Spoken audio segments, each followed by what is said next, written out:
Graça e paz, irmãos. Estamos aqui então para continuar essa leitura, não é? Do livro Fogo Estranho de John MacArthur. Agora então chegando no capítulo 3. Examinando os Espíritos. Primeira parte. O Novo Testamento está repleto de advertências sobre os falsos mestres e sobre a necessidade de cada cristão exercer o discernimento espiritual. No Sermão do Monte, Nosso Senhor advertiu seus ouvintes: cuidado com os falsos profetas. Eles vêm a vocês vestidos de peles de ovelhas, mas por dentro são lobos devoradores. Mateus 7,15.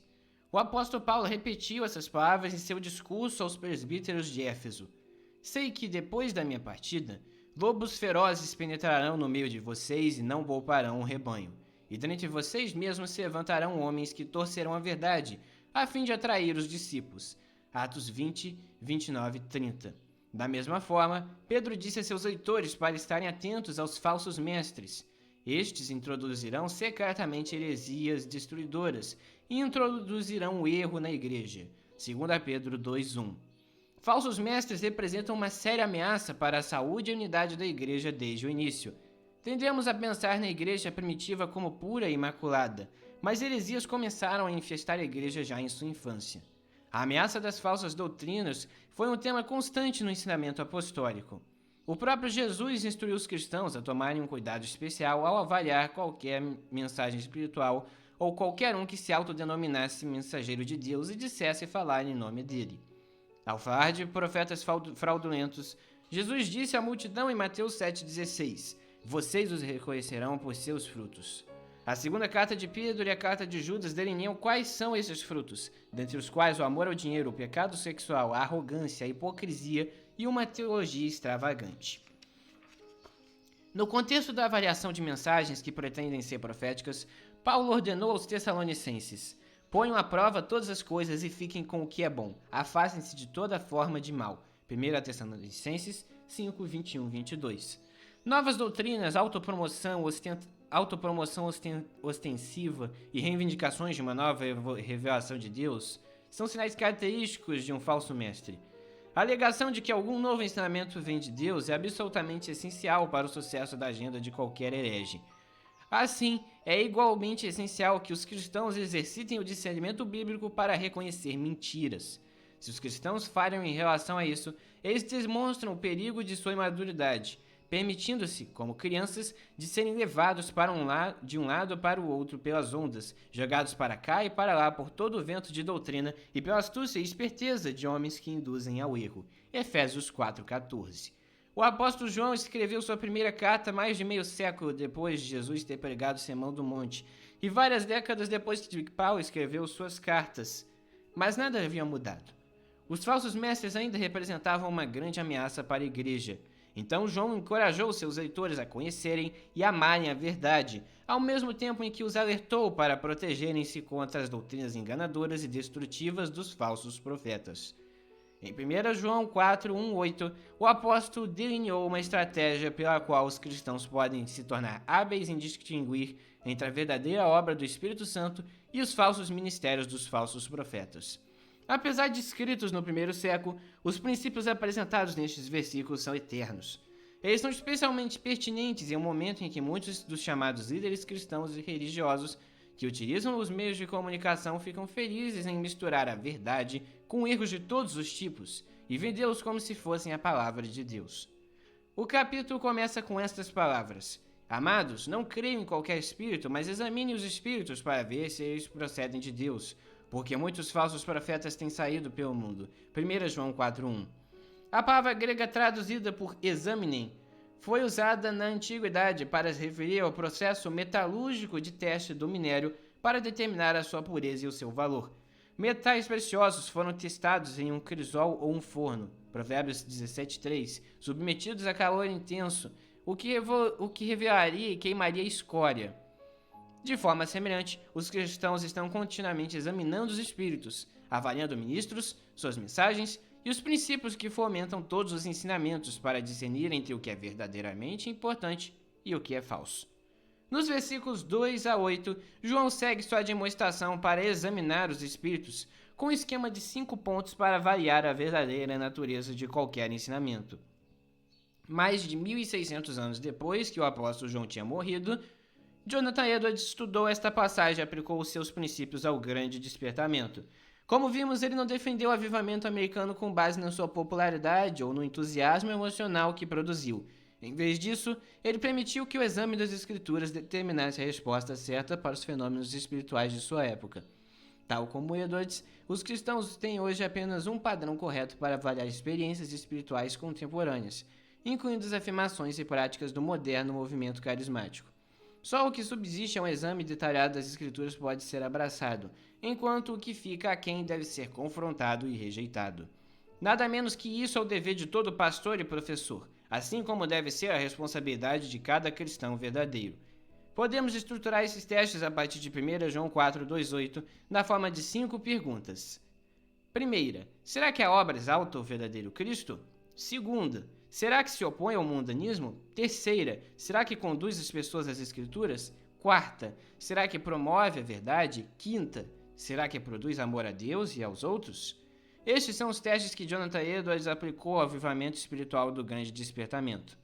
Neste capítulo e no próximo, vamos examinar o movimento carismático moderno à luz desses princípios. Primeiro teste. Será que exalta o verdadeiro Cristo? Quando Jonathan Edwards estudou a primeira carta de João, ele identificou a verdade inicial de 1 João 4:2-3, ou seja, uma verdadeira obra do Espírito exalta o verdadeiro Cristo. Em contraste com os falsos profetas, aqueles que estão verdadeiramente capacitados pelo Espírito Santo colocam a ênfase principal na pessoa e na obra do Senhor Jesus Cristo. Assim, uma verdadeira obra do Espírito acende os homens, os holofotes, na direção do Salvador, apontando para ele de forma precisa, exaltando e distinguindo. Falsos mestres, ao contrário, diminuem e distorcem a verdade sobre ele. Uma das heresias populares na época de João combateu a doutrina bíblica da encarnação de Cristo, negando que Jesus possuía um corpo físico. Essa noção equivocada, conhecida como docetismo, ensinou que o corpo do Senhor era apenas uma ilusão.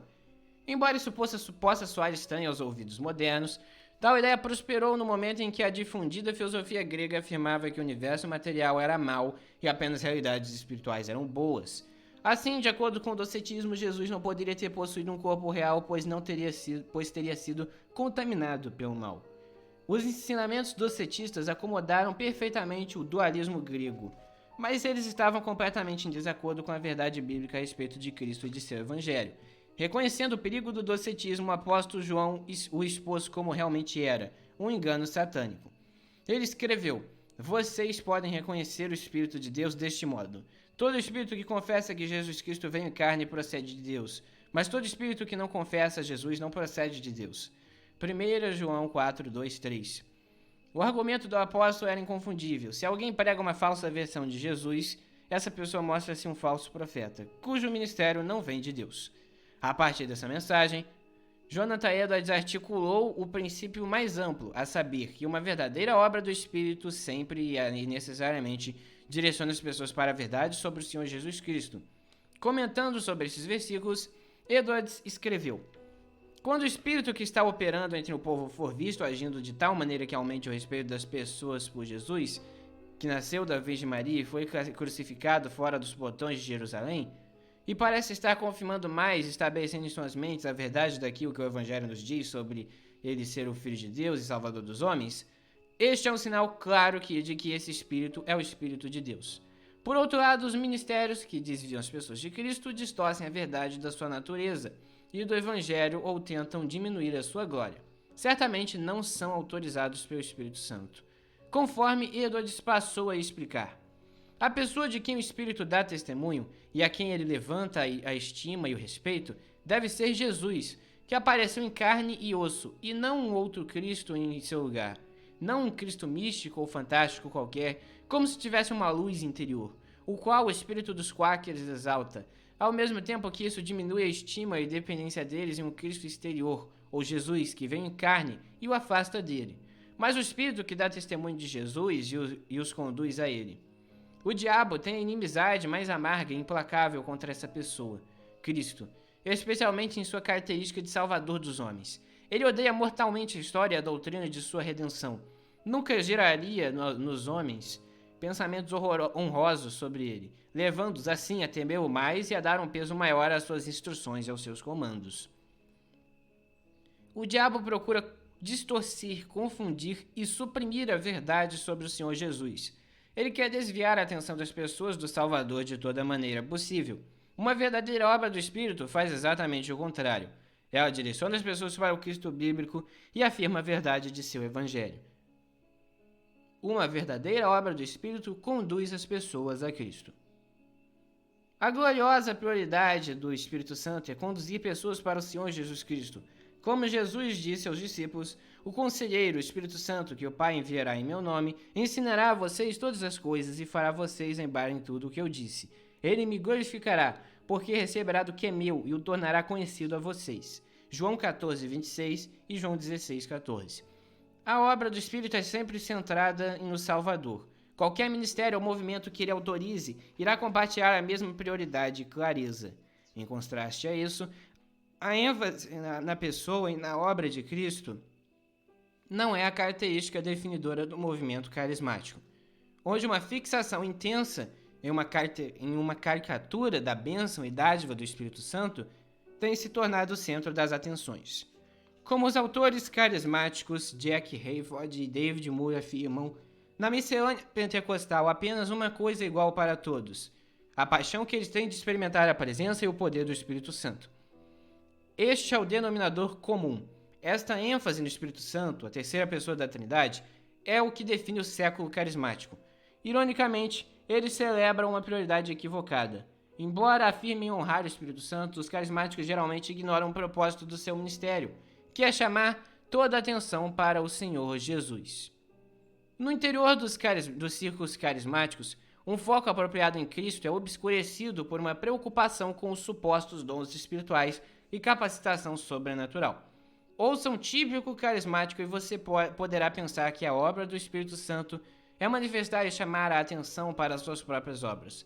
Nas palavras de Kenneth D. Jones, um ex-pentecostal, muitas igrejas carismáticas são centradas no Espírito ao invés de serem centradas em Cristo. Refletindo sobre suas próprias experiências no movimento, Jones observa: em todos os casos, eles eram lançados sobre nós como o movimento soberano do Espírito e como uma forma de receber o poder do Espírito Santo. Para a realização dessas experiências, fomos exortados a ceder ao Espírito, liberar o poder do Espírito em nós, sentir sua presença e unção se movendo sobre nós, ouvir sua voz continuamente.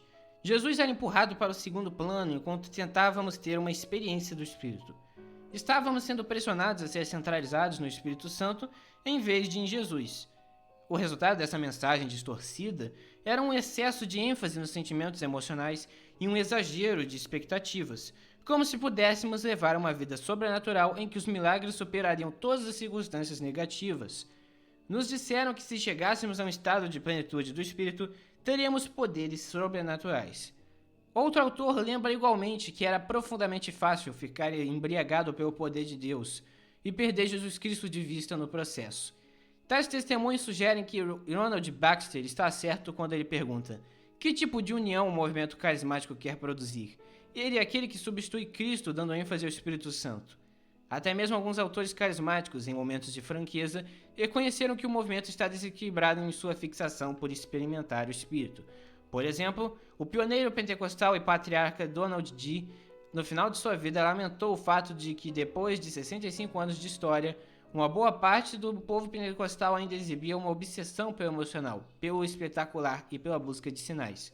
Meio século depois, esta obsessão está mais desenfreada do que nunca. Isso põe em dúvida a premissa fundamental do movimento carismático. Se o Espírito não chama atenção para si mesmo nem para nenhum homem, mas concentra toda a atenção no Senhor Jesus Cristo e no que Deus tem feito e por meio de seu Filho, então por que o autoproclamado movimento do Espírito não é definido por esse mesmo atributo? Carismáticos querem colocar os holofotes sobre o Espírito Santo, mas o Espírito Santo deseja colocar os holofotes sobre a verdadeira pessoa e obra de Jesus Cristo. Como o Senhor disse aos discípulos no cenáculo, o Espírito será enviado em seu nome, para lembrá-los de seus ensinamentos e para dar testemunho de sua obra. João 14, 26 e João 15, 26. O Espírito não fala por si mesmo, nem chama a atenção para si mesmo. Pelo contrário, ele deseja glorificar o Filho. O famoso puritano Matthew Henry resumiu assim: o Espírito não veio para erguer um novo reino, mas para glorificar a Cristo. Mais recentemente, Kevin DeYoung descreveu o papel do Espírito da seguinte forma: regozijar-se em Cristo é uma evidência da obra do Espírito. O foco da igreja não está na pomba, mas na cruz, e essa é a maneira que o Espírito quer que seja. Como J.I. Packer propõe, a mensagem do Espírito para nós nunca é: olhe para mim, me escute, venha a mim, me conheça, mas sempre: olhe para ele e veja sua glória, ouça-o e ouça sua palavra. Vá até ele e tenha vida, conheça-o e prove o dom da alegria e da paz. O Espírito opera na igreja para que os homens possam ver Jesus como Senhor, reconhecendo a sua autoridade para que se submetam à sua vontade. Assim, uma verdadeira obra do Espírito orienta as pessoas, em primeiro lugar e acima de qualquer coisa, a exaltar Cristo como Senhor de tudo e dar a sua atenção e amor para Ele. O Espírito é mais glorificado quando honramos o Filho. O Espírito Santo não só dirige nossa atenção para o Senhor Jesus, ele também nos ajusta à imagem de Cristo. Como o teólogo Bruce Ward explica, é evidente que o foco central e atividade incessante do Espírito é trazer honra e glória para Cristo. O Espírito age nos cristãos, então, para realizar a obra do Pai, para tornar seus filhos mais e mais semelhantes a Jesus, seu Filho. O que o Espírito faz para levar-nos a ser mais semelhantes a Cristo? De acordo com 2 Coríntios 3,18, o Espírito dirige nossa atenção para a beleza da glória de Cristo e por isso somos compelidos a nos tornar cada vez mais semelhantes a Ele. Por força do Espírito, os cristãos são direcionados a contemplar a glória do Senhor Jesus e, como resultado, eles são transformados à imagem dele. Nada que desvie o foco de Cristo pode ser corretamente atribuído à obra do Espírito. Ao contrário, tal coisa o entristece. Talvez ninguém tenha afirmado este ponto mais claramente do que o famoso pregador britânico do início do século XX, David Martin Lloyd Jones. Em um longo capítulo, Lloyd Jones declarou: o Espírito não glorifica a si mesmo, ele glorifica o Filho. Esta é, para mim, uma das coisas mais surpreendentes e notáveis sobre a doutrina bíblica do Espírito Santo. O Espírito Santo parece esconder-se e ocultar-se. Ele está sempre, por assim dizer, colocando o foco sobre o Filho. E é por isso que eu acredito, e acredito profundamente, que o melhor de todos os testes para saber se recebemos o Espírito é o de nos perguntarmos o que pensamos e o que sabemos sobre o Filho. O Filho é real para nós? Essa é a obra do Espírito. Ele é glorificado indiretamente. Ele está sempre nos apontando para o Filho. E então você vê como é fácil nos perdermos e nos tornarmos hereges se nos concentrarmos em demasia e de forma contrária às Escrituras no Espírito em si.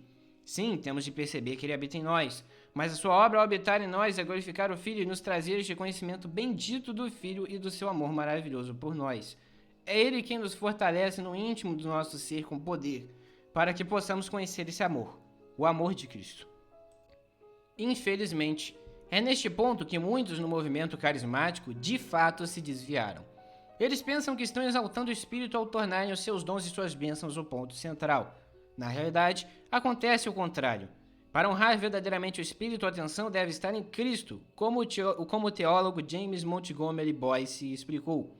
Se nos é dito que o Espírito Santo não falará de si mesmo, mas de Jesus, então podemos concluir que qualquer ênfase sobre a pessoa e a obra do Espírito que diminui a pessoa e a obra de Jesus não é obra do Espírito. Na verdade, é trabalho de um outro espírito, o espírito do anticristo, cujo trabalho é minimizar a pessoa de Cristo. O Espírito Santo, apesar de sua grande importância, nunca ocupará o lugar de Cristo em nosso pensamento. O pastor Chuck Swindoll é ainda mais explícito a este respeito. Anote isto: o Espírito glorifica Cristo. Vou um pouco mais longe. Se o próprio Espírito Santo está enfatizando e glorificando a si mesmo, não é ele. Cristo é o único que é glorificado quando o Espírito está operando. Ele faz o seu trabalho nos bastidores, nunca no centro das atenções. Quando os dons espirituais, poder milagroso ou promessas de saúde e riqueza são colocados em lugar de destaque, o foco é direcionado para longe de Jesus Cristo. Esse tipo de desvio não é obra do Espírito Santo. O pastor Dan Phillips deixa isso claro de forma sucinta. Mostre-me uma pessoa obcecada pelo Espírito Santo e por seus dons, e eu lhe mostrarei uma pessoa que não está cheia do Espírito Santo. Mostre-me uma pessoa focada na pessoa e obra de Jesus, sem nunca se cansar de aprender sobre ele, pensar nele, trabalhar com ele, falar sobre, para e com ele, Emocionar-se e extasiar-se com sua perfeição e beleza, encontrando maneiras de servi-lo e exaltá-lo, incansavelmente explorando maneiras de ser usado por ele, que cresce em caráter para ser mais e mais semelhante a ele, e eu lhe mostrarei uma pessoa que está cheia do Espírito Santo. Devemos aprender o que a Bíblia diz sobre o Espírito Santo. Devemos ensinar o que a Bíblia diz sobre o Espírito Santo. Devemos procurar viver uma vida plena do ministério biblicamente definido do Espírito Santo. Mas nunca devemos perder de vista o seguinte: na medida em que estivermos cheios do Espírito Santo, estaremos direcionados, focados na pessoa do Senhor Jesus Cristo. Ser cheio do Espírito é estar centrado em Cristo. Hebreus 12, 2. O Espírito Santo chama a atenção para o Salvador. Esse é o seu objetivo principal. Qualquer movimento que se desvie desta prioridade revela que não é autorizado pela terceira pessoa da Trindade. Então, já batemos nosso tempo. Vou parar aqui no meio do capítulo e no próximo audiobook, se Deus permitir, estaremos então continuando a leitura do capítulo 3 do livro Fogo Estranho, de John MacArthur. Espero que vocês estejam gostando dessa série de audiobooks. Que Deus os abençoe. Até a próxima.